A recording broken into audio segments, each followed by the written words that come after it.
on YouTube right now to teach you 10 useful idioms about food. Good morning, Aina Clint. Excellent. So, right, starting the YouTube broadcast now. I will see you on YouTube.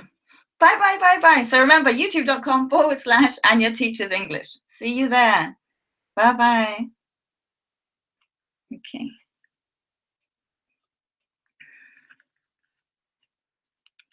Okay, hello, sorry about that. I was just telling my Instagram followers to come and join me on YouTube right here. So let's have a look. Okay, Babel is here. Hello, I'm just saying hello to you all in our chat window. Juve Sorensen, I think, says hello from Germany. Guten Tag.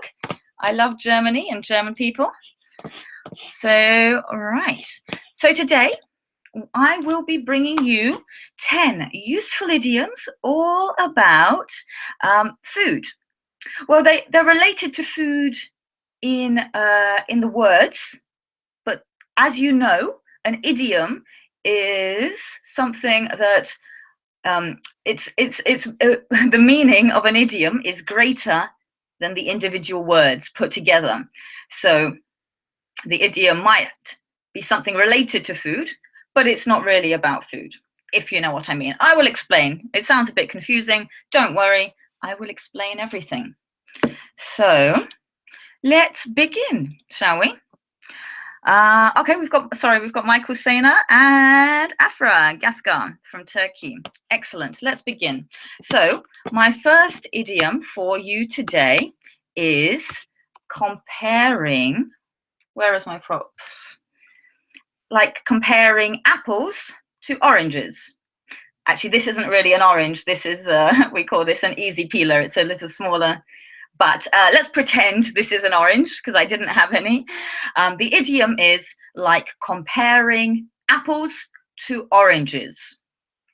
What this means is that you are comparing two things that are uncomparable.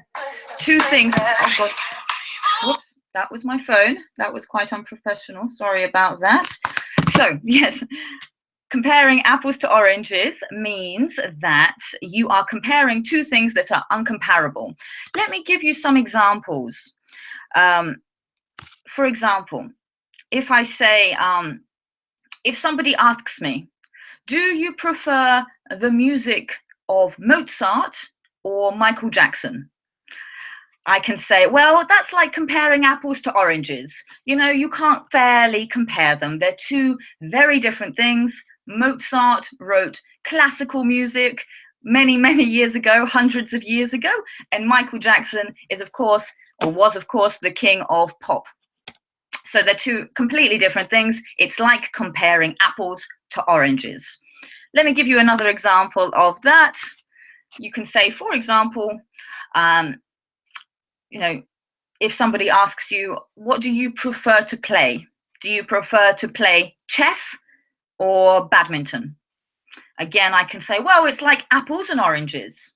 They're two different, you know, I can't really compare them. Maybe I like to play chess. I also like to play badminton. Apples and oranges can't be compared. And a final example for this kind of thing, maybe if you think of some examples of two things that are completely different, can't really be fairly compared, let me know in the comments.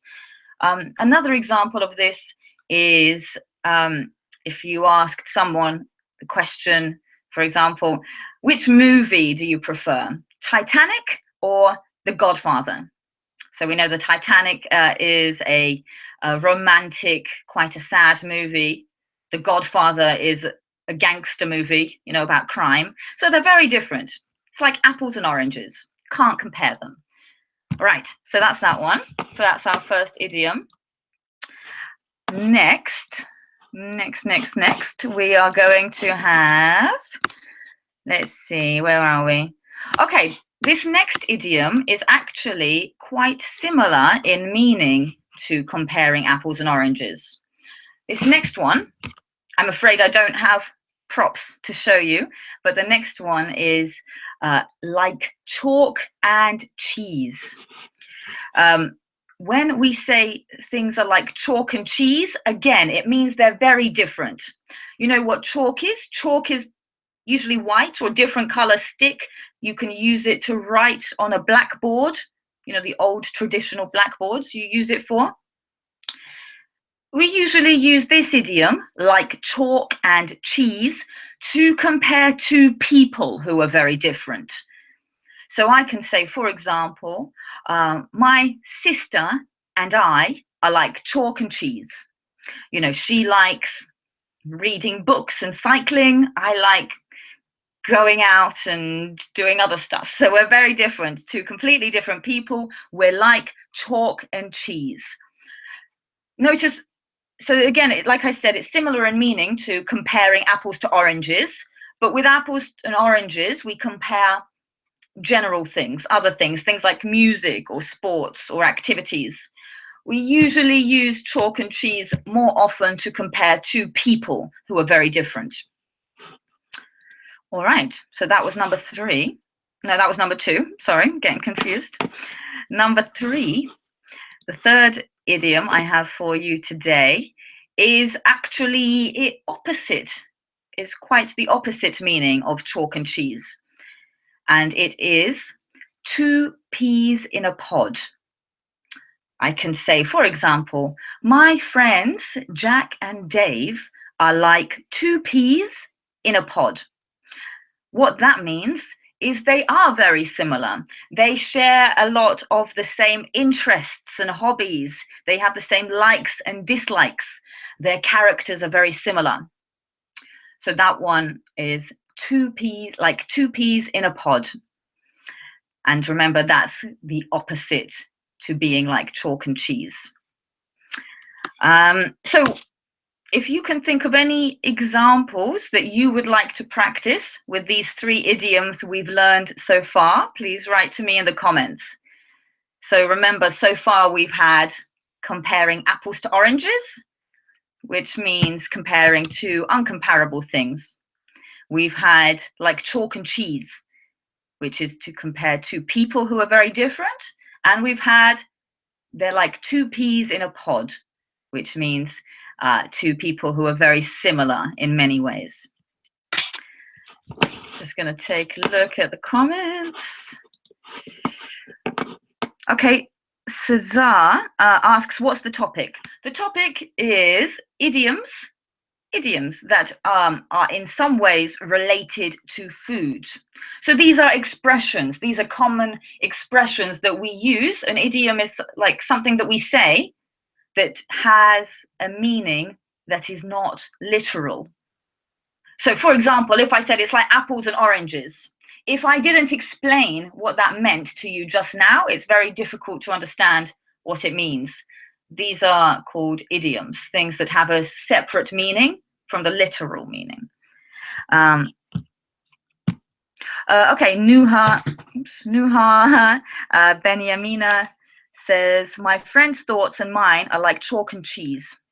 Yeah, you can say that. It might be better to say, my friend and I are like chalk and cheese. You don't, or our opinions, maybe. Yeah, you could say our thoughts are like chalk and cheese. Yeah, you can say that. Okay, Babel says, in my country, in his country, we say that about 2 people who are alike 2 people in one underwear.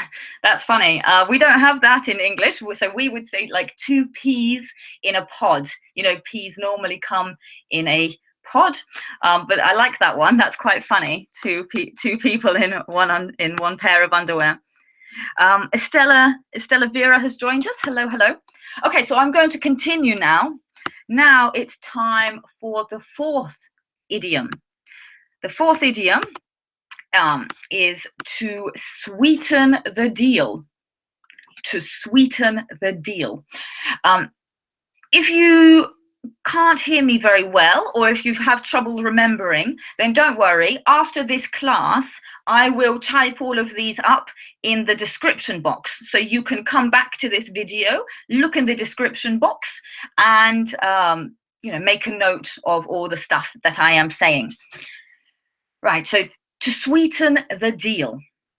Normally, I've just been drinking some coffee earlier, and I have a bit of a sweet tooth. I enjoy sweet things, so I put some sugar in it. I sweetened it.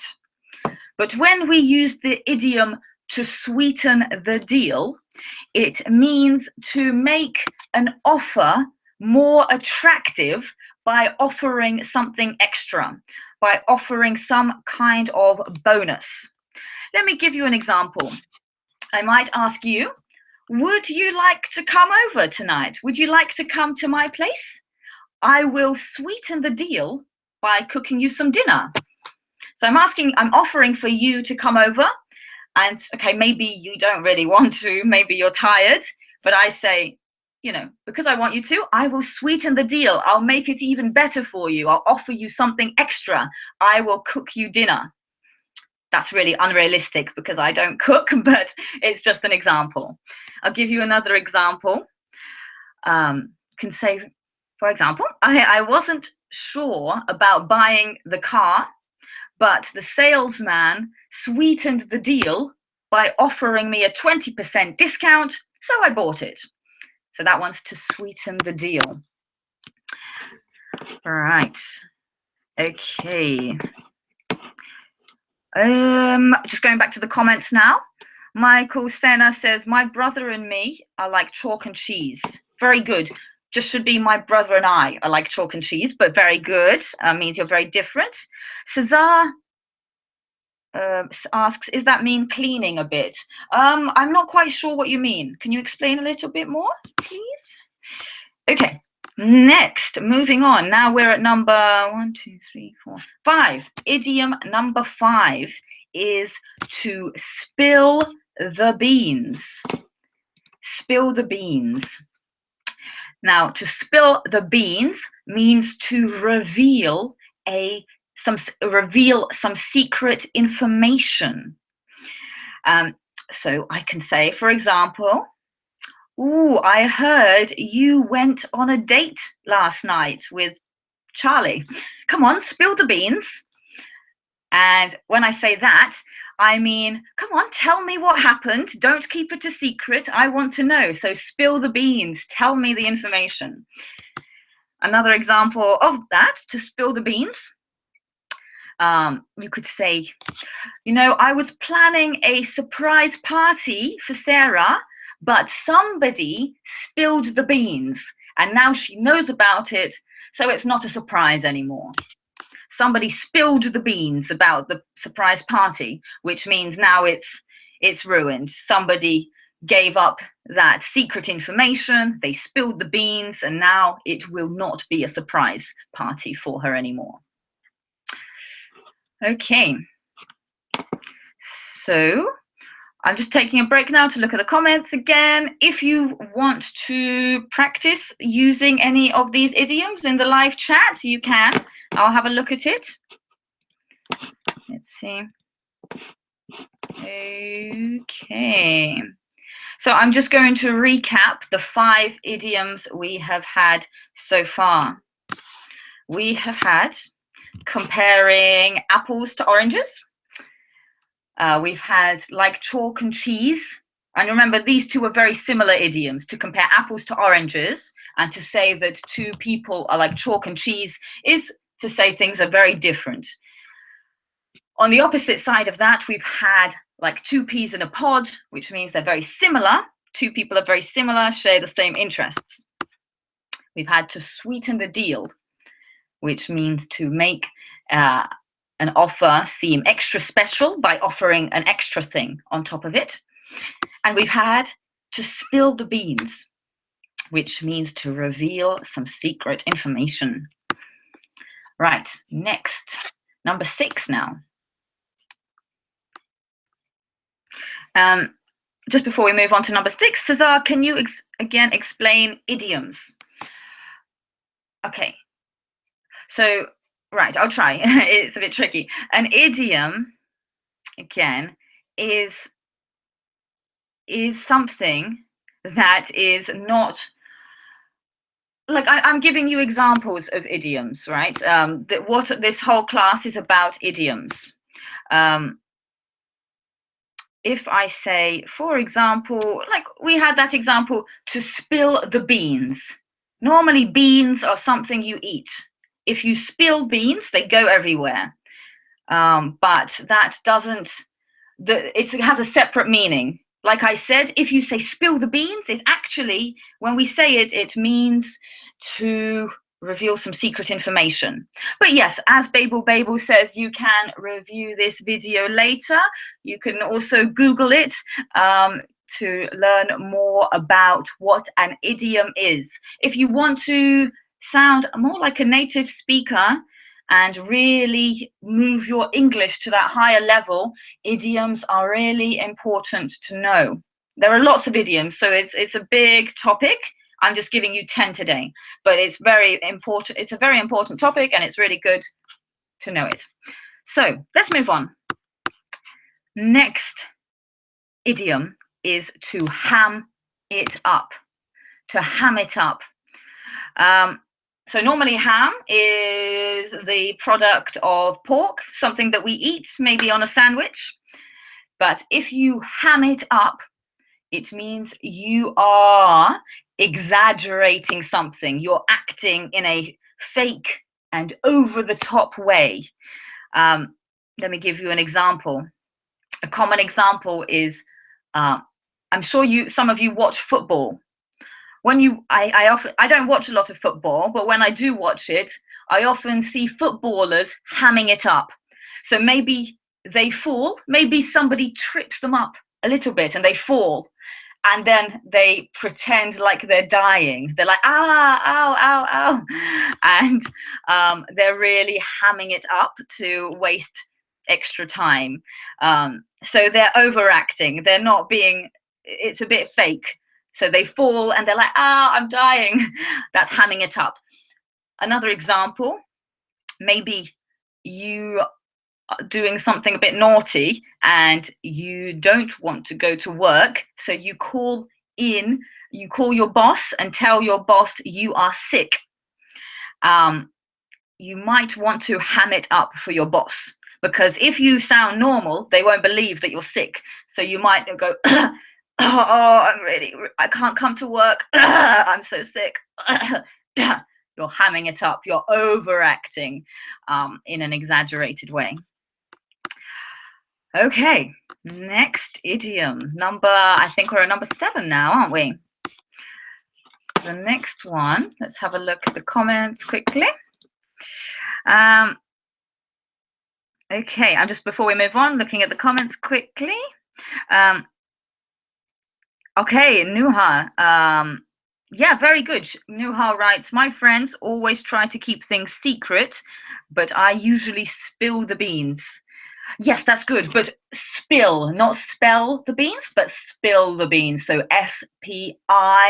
I will write all of these in the description box after this live video has finished, so you can review it. Spill the beans. And we have Furor, joining us from Algeria. Hello. Okay, let's move on to idiom number 7, I think we're at now. The next one, I have another visual prop here. What do we have here? Some milk. Lovely. So the next idiom with the milk is to milk something. This is a little bit similar to ham something up. To milk something means to take full advantage of something.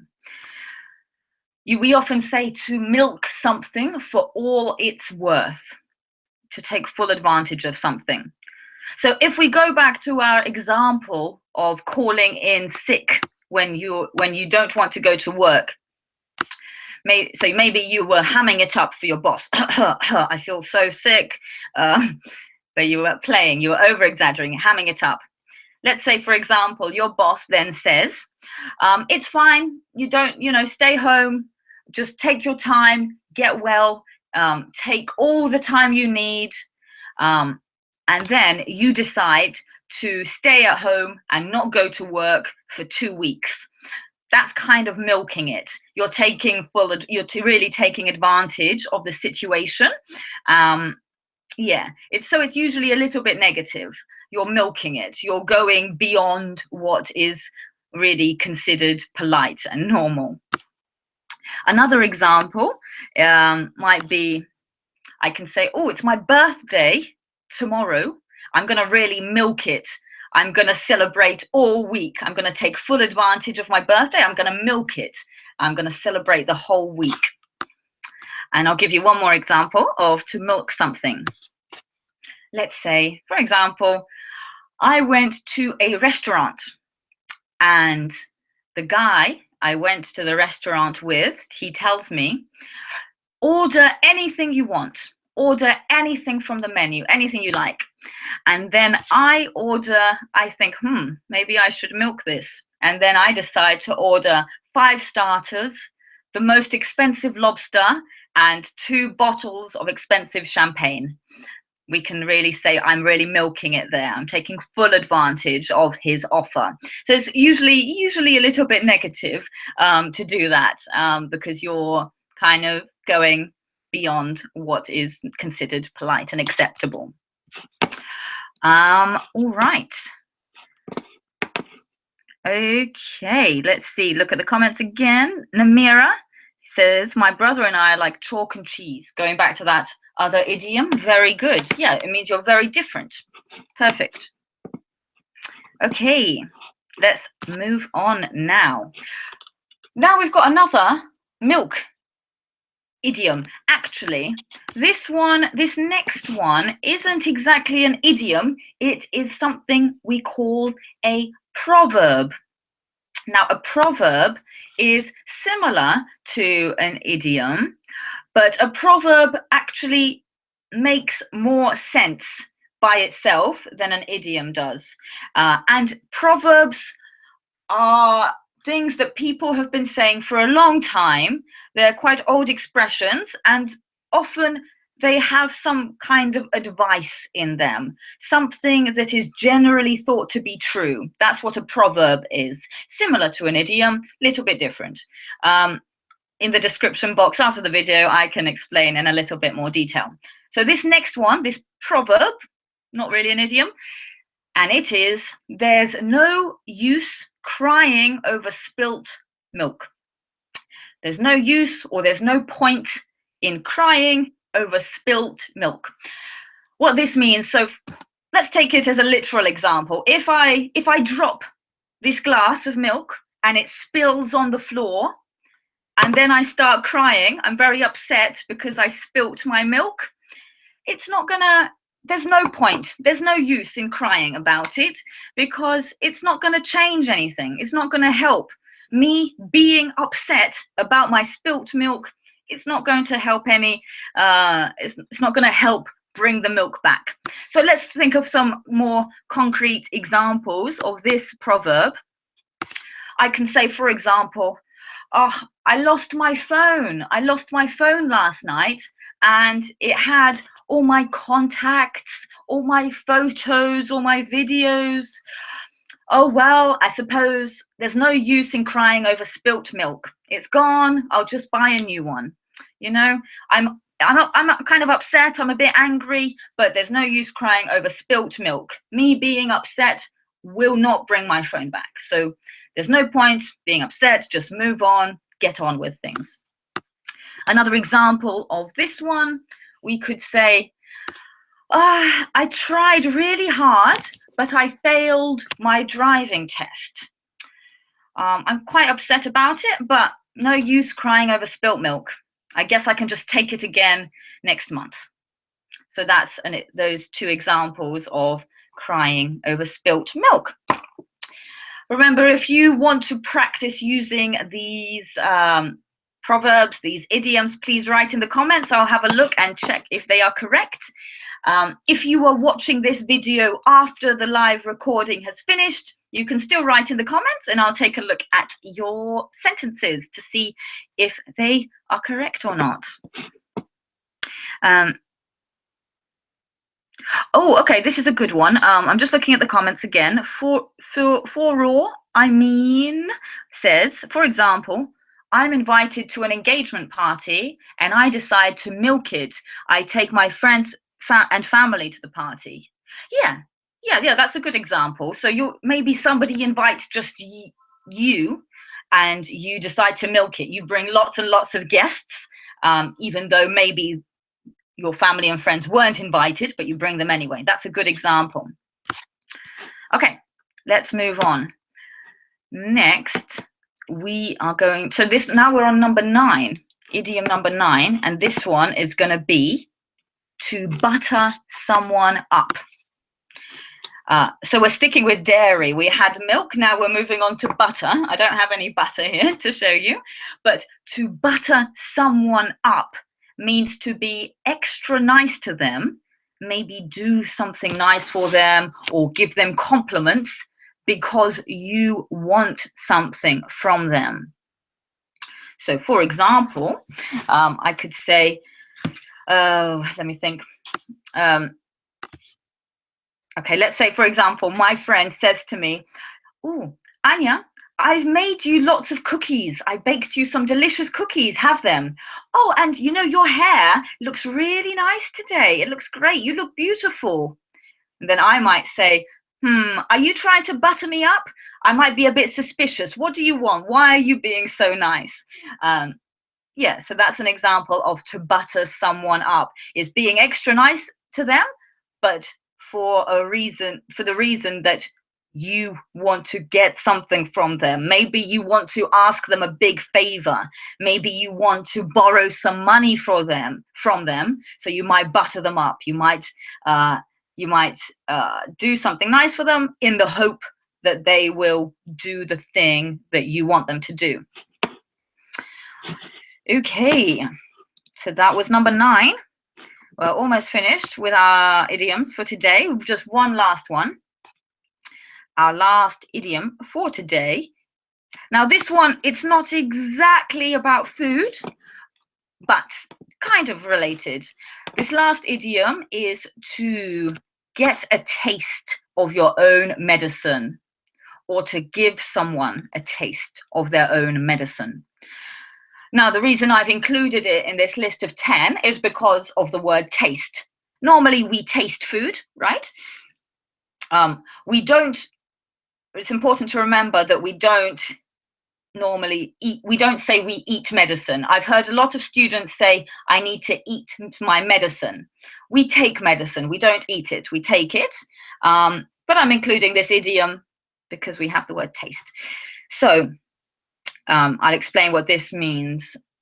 If you get a taste of your own medicine, it means that you did something bad and then someone else did the same bad thing to you. So I can say, for example, let's say Johnny hit Mary. Johnny hit Mary, but then Billy, another guy, came and hit Johnny. So Johnny got a taste of his own medicine. He did something bad, he did something horrible by hitting Mary, but then he got a taste of his own medicine by getting hit by someone else. Another example, I could say, my friend is always late. She always keeps me waiting, so today I am going to give her a taste of her own medicine. I'm going to arrive late and I'll keep her waiting to see how she likes it. I'm going to give her a taste of her own medicine. Okay, so that's it. Those were 10 idioms related to food. Well, 9 idioms and 1 proverb, actually, really.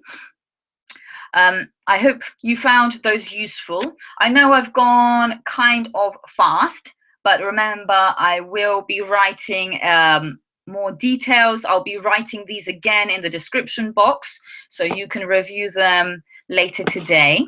Come back to this video. And yeah, I'm just going to take a few minutes now to answer. If you have any questions, please feel free to ask me now. Okay. Okay, for Raw says, I will butter up my boss in order to have some extra money. Yeah. That's a good example. You can definitely, a lot of people will try to butter up their bosses in order to get some extra benefits, maybe a pay rise, maybe, you know, you won't have to work overtime if you butter up your boss a little bit. Okay. So I think that's probably it for today. Thank you to everybody who joined. And yeah, if you missed parts of this class, you can have a look when it's finished up online. Good. Well, I enjoyed giving you this class, and I will see you very soon. Until next time then. Bye-bye.